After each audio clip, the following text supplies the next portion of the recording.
네, 일단은 여름철 두피 관리법. 이제 요새 자외선이 엄청 세고 약간 오존층 파괴도 있고 지구 온난화도 있고 자외선 지수가 높잖아요. 계속 열도 많아지고. 근데 이제 그러면 두피가 사실은 생각보다 사람들이 얼굴에는 막 자외선 차단제를 많이 바른다거나 뭐 얼굴 모자로 가린다거나 이렇긴 하지만 생각보다 두피는 많이 관리를 생각을 못 하시더라고요. 근데 가장 데미지를 많이 받는 곳이 사실 두피거든요. 그래서 저희의 관점에서는 어떻게 관리를 하는지를 같이 얘기를 해보면 좋지 않을까 해서 이 주제를 만들게 됐어요. 대표님 같은 경우에는 이제 두피 쪽에 자외선 차단이나 이런 걸 하기 위해서 하시는 게 있으세요? 자외선 차단? 두피는 사실 자외선 차단이 쉽지가 않아서 물리적으로 하면 손으로 일단 1차적으로 닦고요. 급할 때는 다 그러면 여기가 다 탔어요.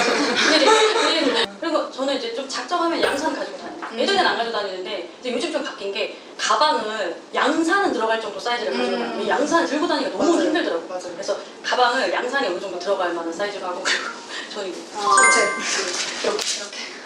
왜냐면 저는 야구장 갈 때도 제일 걱정되는 게 이게 야구장에서 자외선이 워낙 이렇게 뭐 다이렉트로 받을 수 있으니까 그래서 모자를 어쨌든 쓰긴 해야 될 것 같아요. 모자 안 가르쳤죠? 네. 모자 덮은데 좀 모자 이제는 좀 뭐든 필수가 된 시대인 것 같아요. 특히 올해에는 더 그렇고 일단 자외선은 차단을 해야 되니까 그리고 저는 대신 미스트를 이렇게 가지고 다녀요. 가지고 다녀서 이렇게 잘 쓰시는데 잘 쓰신다 했는데 안 쓰시는 티가 영역이 없어요.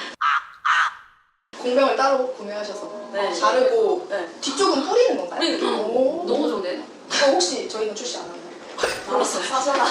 그러니까 이거 요즘은 소분해서 많이 가지고 다니잖아요. 뭐든. 그래서 나는 어쨌든 뭔가 미스트를 이렇게 적절하게 그때그때 때에 맞게 뭔가 이렇게 다 다르게 쓸 수 있어요. 형태를 다르게 쓰시고 가지고 다니고 정수리는 사실 생각해보니까 롤링량이 제일 크긴 하더라고요. 직접적으로 모발에 덜 묻고 하니까 통이게 나도 이거 있는데 나 이거 저도 하나 있어요. 드렸어요. 오. 전 피부용으로 써요. 알만 넣어서.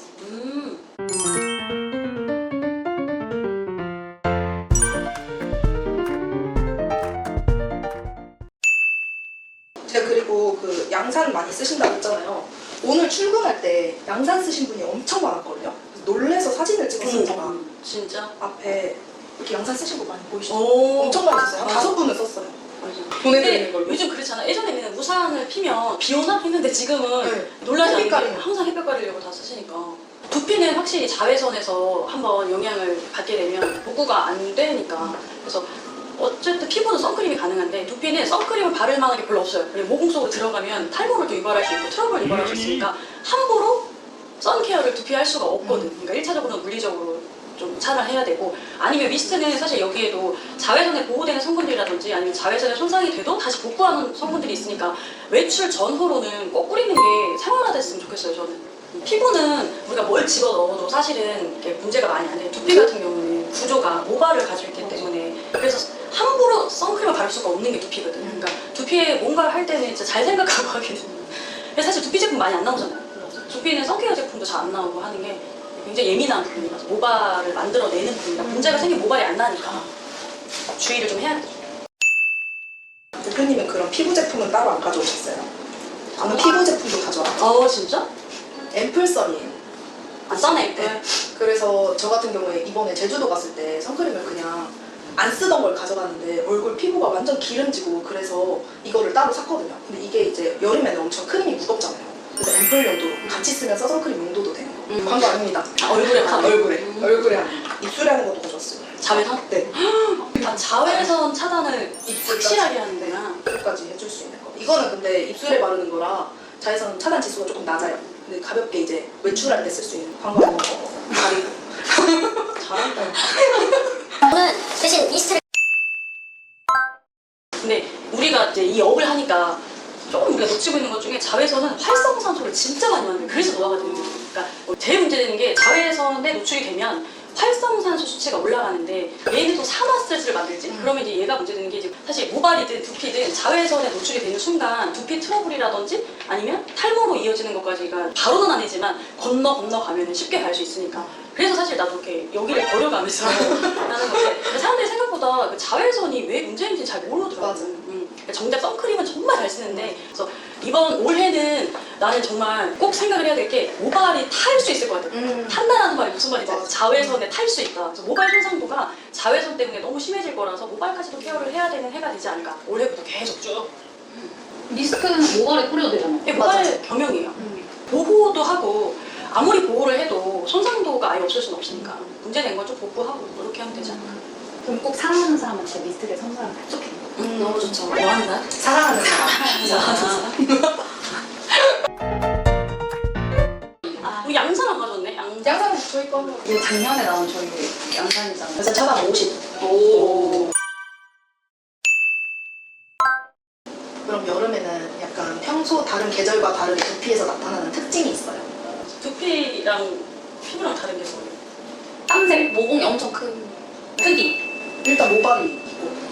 그러면은 피지선이 머리가 2배예요, 2배. 얼굴에 비해서 두피가 피지선이 2배인데 문제는 배출할 수 있는 통로가 잘 안 되어 있어. 그러니까 피지 분비량은 얼굴보다 훨씬 많은데 잣살부터 막히면 이게 밖으로 빠져나오기가 어려우니까 그래서 여름에 관건은 일단 두피 모공 케어를 정말 잘해줘야 돼. 그게 안 되면 열 발산이 안 되기 때문에 결국 탈모로까지 이어질 수 있어서 어쨌든 기름을 많이 배출을 하면 이 공간만 열려 있으면 되는데 지금 이게 안 되는 게 우리 문제거든요. 샴푸를 아무리 열심히 해도 그건 안 되니까 그래서 우리가 정말 직업적으로 항상 스케일링을 고객님들한테 꾸준히 알려야 되는 이유가 고객님들이 그걸 잘 모르시거든요. 그죠? 두피가 왜 문제인지를 잘 모르니까 탈모가 왜 오는지도 사실은 잘 구조상 피부의 구조랑 두피의 구조가 완전 달라요. 그러다 보니 스케일링을 그런 유분의 문제 때문에도 꼭 해줘요. 그래서 고객님들이 두피 처음 이제 보면 일단 막힌 거에 한 번 놀라고 두 번째 때 나 내일 샴푸하는데 이렇게 하시거든요. 근데 샴푸로는 세정이 깨끗하게 되는 데는 어렵긴 하죠. 만약에 그러려면 그때 씻어야 돼요. 그러니까 가령 올라오고. 저녁에 그죠? 근데 그게 쉽지가 않잖아요. 얼굴은 그래도 좀 되는데 저녁 샴푸를 일과가 끝나고 샴푸를 해야 되는데 일과가 끝나고 샴푸하는 것도 쉽지 않고 그리고 그 사이에 또 모공이 막히는 것도 자면서도 또 모공이 많이 막히고 하니까 그리고 두피는 사실 피부처럼 오픈이 안 돼 있으니까 깨끗하게 씻는 게 불가능해요. 두피는 관리하기가 피부보다 어렵기 때문에 좀 도움을 받으면 좋죠. 그럼 스케일링 추천 주기는요? 스케일링 주기도 사실 나이마다 조금 달라요. 그래도 기본적으로 여름에는 한 달에 한 번 정도는 하시면 여름은 좋을 것 같아요. 그래도 더 그럴 것 같아요. 모공 스케일링을 안 했을 경우에 트러블이라든지 근데 왜 치석도 말을 많이 하는 직업이나 아니면 흡연을 하거나 치석이 더 많이 생기는 것처럼 사람들마다 또 이게 열이 얼마큼 있냐 피지 분비량이 얼마큼 있냐 이거에 따라서 좀 다르니까 평균적으로는 여름에는 그래도 한 달에 한 번씩은 하는 게 좋겠다. 대신에 이렇게 밀어내는 스케일링은 하지 말아라. 잘못하면 두피는 밀어내는 방식을 하면은 또 각질층에 우리 천연 보습인자 있잖아요. 그게 손상될 수가 있어요. 그러니까 두피를 보호하는 능력이 너무 많이 깨지니까 두피 자꾸 물리적으로 자극하는 스케일링 말고 좀 더 자극 없는 스케일링으로 하는 거예요. 일단 저희가 이제 고객님이 오시면 일단 먼저 두피 체크를 해드리는데 강노화가 두피로 나타날 수 있거든요. 그걸 저희가 두피 진단으로 할 수가 있어요. 그래서 보통은 이제 대부분이 가르마를 여러 갈래로 타지 않고 항상 그 갈래로만 타거든요. 그래서 거기를 딱 이렇게 대면은 두피가 붉고 살짝 노랗고 그러니까 탄 거죠 두피처럼 여기 피부처럼. 그래서 그럼 좀 갈색빛이 돌거든요. 그래서 그렇게 된다고 하면 이미 광노화가 시작된 건 거고 광노화가 진행이 되면 두피가 건조해지고 얇아져요. 그럼 당연히 모발도 얇아지게 나거든요. 그럼 두피 탈모로도 이어질 수 있어요. 그래서 무조건 자외선 보호가 완전 중요해요. 그냥 가르마 탈모는 나는 거의 광노화가 문제라요. 90% 이상 다 광노화다. 맞아요. 대부분 거기가 많이 여성분들이 타 있으면 대부분 거의 한 90% 진짜 이상이 그쪽 모발이 다 엄청 얇아져 있고 쉽게 설명하면 여기랑 여기 다르잖아요. 여기가 강조화되고 한 가르마만 사용하시는 분들은 진짜 1cm만 걷어서 넘겨도 색깔이 완전 달라요. 일반 두피에는 괜찮을 것 같아요. 보통은 쿨이 들어간 샴푸가 멘톨 성분들이 들어있거든요. 근데 멘톨 성분도 너무 과하면 민감성 두피에는 더 민감하게 하는 문제들이 있을 수 있어요. 그래서 사실 쿨 샴푸 아니어도 샴푸는 하고 나면 온도가 떨어지긴 하거든요. 그리고 근본적인 뭔가 열감을 내리려면 원래는 모공을 이렇게 여는 스케일링을 해야 근본적으로는 더 많이 열이 떨어지니까 쿨 샴푸는 정상 두피에는 괜찮고 민감한 두피들은 좀 피했으면 좋겠다. 뭐 이 정도일 것 같아요. 만약에 광노화에 노출됐다가 내가 뭔가 광노화가 온 것 같다라고 했을 때는 그런 면봉으로 만들어진 스케일링을 사용하시면 안 돼요. 더 손상될 수 있어서. 그럴 때는 최대한 뭔가 두피에 직접적인 자극 없는 것들로 스케일링을 하셔야 돼요. 여기서는 사실 스케일링을 조금 진정한 후에 해요. 햇볕에 엄청 그을리면 막 오이로 팩하고 하잖아요. 알로에 팩하고. 여기서도 일단 첫 번째는 급한 불을 꺼야 되니까 먼저 팩으로 진정을 시키고 그리고 조금 두피가 복구가 되면 그때 스케일링을 해야 돼요. 그 뭔가 지식이 사람들한테 좀 심어져 있지가 않아서 저희 업계에서는 진짜 너무 안타까워하는 중이에요. 탈모가 무슨 유전으로만 있는 줄 아는데 여자들은 뭐반 이상이 다 광노화 탈모인데 진짜 그 정도 심하거든요. 근데 우리가 사실 햇볕이 엄청 강하지 않으면 자외선의 영향이 없다고 생각을 하니까 그래 그냥 나 괜찮겠지 생각을 하는데 사실 그때가 가장 위험하죠. 방심하니까. 정말 올여름은 자외선을 조심하자. 무조건 나가기 전에 전후로 뿌려야 돼요. 또와 조심하세요 여러분. 조심하세요. 테스트는 무조건 필수템. 또 어떻게 하시는 거예요?